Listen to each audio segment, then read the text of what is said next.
রবিবার রবিবার 60 কেজি। আর এমনি দিনে 45 কেজি। এগারোটা একটা ডেটের সময় আরো বেশি খায়।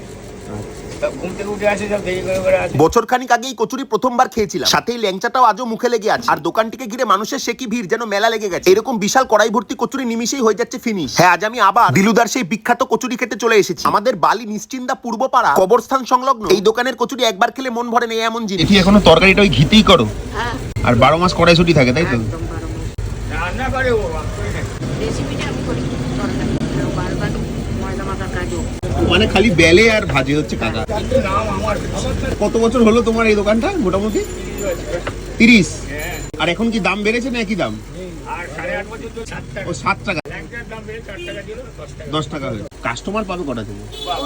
সারাদিনই যদি খুলে থাকে সারাদিনই কাজ। চলো এবার খাই, আর লোভ সামলানো যাচ্ছে না রে ভাই। আহা, গরম গরম কচুরি আলুর দমের কম্বিনেশনটা লেগেছিল খাসা। ল্যাংচাটাও চুমু খেতে। সাবস্ক্রাইব করে যেও, বোঝো তো বাংলা ভাষা। বাই।